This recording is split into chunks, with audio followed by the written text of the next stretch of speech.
Hello दोस्तों, आज के इस वीडियो में हम yes bank pro savings accounts के बारे में बिल्कुल डिटेल्स में बात करने वाले हैं।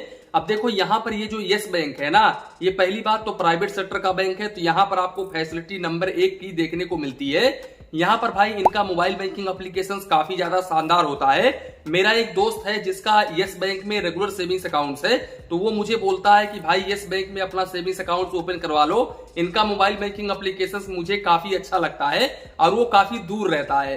तो यहाँ पर मैं आपको कहना चाहता हूं कि मोबाइल बैंकिंग एप्लीकेशंस इनका शानदार है। और भाई इनके मोबाइल बैंकिंग एप्लीकेशंस के ऊपर मैंने पर्सनली जाकर के प्ले स्टोर पर देखा है, तो 4.7 का रेटिंग है, आप स्क्रीन पर देख सकते हैं। इसके अलावा भाई क्योंकि यहाँ पर ये इतने बड़े लेवल का बैंक नहीं है, तो छोटे लेवल का बैंक है, तो यहाँ पर आपको डाउनलोड थोड़ा सा कम देखने को मिलेगा।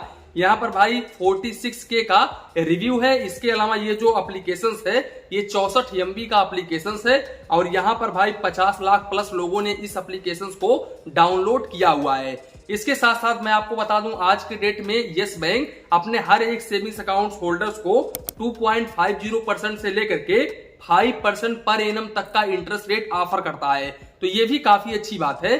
अब हम आते हैं इनके मिनिमम बैलेंस के ऊपर। तो देखो भाई यहाँ पर अगर आप प्रो सेविंग्स अकाउंट ओपन करवाते हो तो आप चाहे तो रूरल में अकाउंट ओपन करवाओ, चाहे तो सेमी अर्बन में ओपन करवाओ या फिर मेट्रो सिटी या फिर अर्बन में, यहाँ पर आपको 10,000 रुपए एवरेज मंथली बैलेंस मेंटेन करके चलना पड़ेगा। अब अगर आप इस बैलेंस को मेंटेन नहीं करते हो तो फिर ऐसे कंडीशंस में मैक्सिमम आपको 750 रुपए प्लस जीएसटी चार्जेस देना पड़ेगा। तो ये अब तक का काफी हाई चार्जेस है, लेकिन अभी आगे वीडियो में आपको पता चलेगा कि भाई यस बैंक में कौन कौन सा बेनिफिट्स है। तो पहले से ही मत सोचने लगो कि भाई इनका चार्जेस काफी हाई है। चार्जेस हाई है तो यहाँ पर आपको बेनिफिट्स भी नंबर 1 का देखने को मिलेगा। इसके अलावा दोस्तों यहाँ पर मैं आपको बता दूं, इस अकाउंट्स को ओपन करवाने के लिए आपका जो एज है वो 18 प्लस होना चाहिए। आपके पास आधार कार्ड, पैन कार्ड वगैरह होना चाहिए। आप बहुत ही इजीली इनके ब्रांच के जरिए ओपन करवा सकते हो। इसके अलावा आप ऑनलाइन भी वीडियो केवाईसी के माध्यम से अकाउंट ओपन करवा सकते हो, तो ये भी काफी अच्छी बात है। दूसरी बात मैं आप लोगों को बता दूं, ये बैंक DICGC से इंश्योर है, तो यहाँ पर आपका 5 लाख रुपए तक का अमाउंट बिल्कुल सुरक्षित है। अगर यस बैंक भविष्य में कभी डूब जाता है तो ऐसे कंडीशंस में आपका 5 लाख रुपए तक का अमाउंट बिल्कुल आसानी तरीके से मिल जाएगा। इसके अलावा यहाँ पर आप UPI वगैरह जैसे कि गूगल पे, फोन पे, पेटीएम वगैरह पर डे 1 लाख रुपए तक कर सकते हो और पर डे 10 ट्रांजेक्शन से अधिक नहीं होना चाहिए। साथ ही साथ यहाँ पर ऑनलाइन ट्रांजेक्शन आप जितना मर्जी चाहे उतना कर सकते हो और यहाँ पर भाई आप अपने अकाउंट में जितना मर्जी चाहे उतना बैलेंस रख सकते हो। काफी सारे लोगों का ये भी कमेंट होता है कि सर मैं अपने अकाउंट में कितना बैलेंस रख सकता हूँ, तो यहाँ पर आप जितना मर्जी चाहे उतना बैलेंस रखो, कोई दिक्कत वाली बात नहीं है। इसके अलावा भाई यस बैंक आपको प्रो सेविंग्स अकाउंट्स के ऊपर 10 पेज का चेकबुक पर फाइनेंशियल ईयर बिल्कुल फ्री ऑफ कॉस्ट में ऑफर करता है। अब यहाँ पर अगर आप एक्स्ट्रा चेकबुक लेते हो तो आपको 3 रुपए प्लस जीएसटी पर पेज के हिसाब से चार्जेस देना पड़ता है। अब यहाँ पर अगर हम डेबिट कार्ड को लेकर के बात करें तो यहाँ पर एलिमेंट डेबिट कार्ड आपको देखने को मिल जाता है।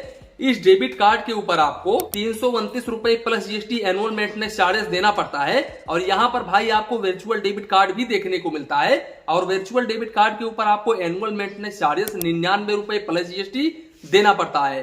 भाई यहाँ पर इनके फिजिकल डेबिट कार्ड से यानी कि एलिमेंट डेबिट कार्ड से आप पर डे 30,000 रुपए तक निकाल सकते हैं और 1 लाख रुपए तक ऑनलाइन ट्रांजेक्शन कर सकते हैं। सबसे अच्छी बात यह है कि इनके एटीएम कार्ड से, इनके ओन बैंक के एटीएम से आप जितना मर्जी चाहे उतना ट्रांजेक्शन करो, आपको कोई भी चार्जेस नहीं देना पड़ेगा।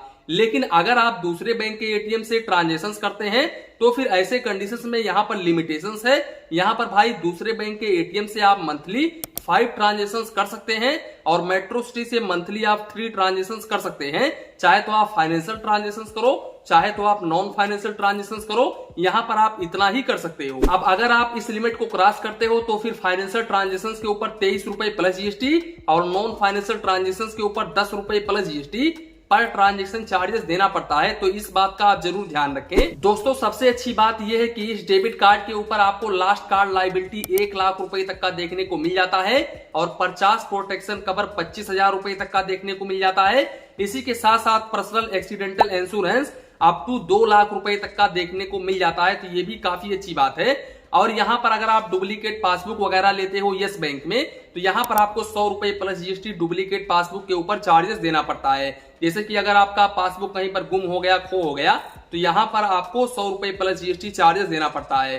दोस्तों सबसे अच्छी बात यह है कि एलिमेंट डेबिट कार्ड के ऊपर आपको काफी अच्छा खासा रिवार्ड पॉइंट देखने को मिल जाता है। यहां पर 1x रिवार्ड पॉइंट आपको देखने को मिलता है और एक रिवार्ड पॉइंट का वैल्यू होता है 25 पैसे और इस रिवार्ड पॉइंट को इनके मोबाइल बैंकिंग एप्लीकेशंस के जरिए आप बहुत ही इजीली रिडीम कर सकते हो। तो ये भी काफी अच्छी बात है। हालांकि अगर आप कमेंट करोगे तो मैं अलग से एक वीडियो लेकर के आ जाऊंगा इनके रिवार्ड पॉइंट के बारे में, जिसमें आपको क्लियरली समझ में आ जाएगा। यहाँ पर आपको जितना चार्जेस देना पड़ रहा है ना, यहाँ पर मैं आपको बता दूं भाई, ये यस बैंक इतना आपको रिवार्ड पॉइंट प्रोवाइड करता है ना कि आप सोच भी नहीं सकते। और ये जो चार्जेस है ये आपको ऐसा लगेगा कि ये बिल्कुल फ्री ऑफ कॉस्ट है। तो यहाँ पर मैं कुछ दिनों में रिवार्ड के बारे में एक नया वीडियो लेकर के आऊंगा। अब यहाँ पर अगर हम कैश ट्रांजेक्शंस को लेकर के बात करें तो यहाँ पर भाई कैश ट्रांजेक्शंस आपको काफी कम देखने को मिलता है। देखो यहाँ पर आप चाहे तो नॉन होम ब्रांच के जरिए कैश ट्रांजेक्शंस करो, चाहे तो आप अपने होम ब्रांच के जरिए कैश ट्रांजेक्शंस करो। आप उसमें चाहे तो आप विड्रॉवल करो, चाहे तो आप डिपॉजिट करो, यानी कि चाहे तो आप पैसे निकालो, चाहे तो आप पैसे जमा करो। मंथली आप यहाँ पर 1 लाख रुपए या फिर ओनली मंथली 2 ट्रांजेक्शन ही कर सकते हो। अगर आप इस लिमिट को क्रॉस करते हो तो फिर ऐसे कंडीशंस में आपको 5 रुपए पर 1000 के हिसाब से चार्जेस देना पड़ता है और मिनिमम आपको 150 रुपए plus GST per transaction charges देना पड़ता है। तो दोस्तों ये तो था यस बैंक का प्रो सेविंग्स अकाउंट। अब यहाँ पर भाई अगर आप यस बैंक के किसी दूसरे सेविंग्स अकाउंट्स के बारे में जानना चाहते हो तो आप कमेंट बॉक्स में कमेंट कर सकते हो, मैं अलग से एक वीडियो लेकर के आ जाऊंगा उसके ऊपर। यहाँ पर बेसिकली एक भाई साहब का कमेंट आ रहा था जिसके वजह से मुझे ये वीडियो बनाना पड़ा और यस बैंक का ये पहला वीडियो है जो कि मेरे चैनल पर रिलीज हो रहा है। मैंने यस बैंक के ऊपर लगभग, मुझे याद तो नहीं है लेकिन लगभग जहां तक मुझे याद है वहां तक मैंने यस बैंक के ऊपर अभी तक कोई भी वीडियो बनाई हुई नहीं है, ये पहला वीडियो है। तो दोस्तों कुल मिलाकर के यही था वीडियो, यहीं पर वीडियो को समाप्त करते हैं। वीडियो पसंद आया हो तो प्लीज वीडियो को एक लाइक करिए और अपने चैनल फाइनेंस बैंकिंग को सब्सक्राइब करिए। मन में कुछ डाउट हो, कंफ्यूजन हो तो प्लीज कमेंट करिए। धन्यवाद, मिलते हैं नेक्स्ट वीडियो में।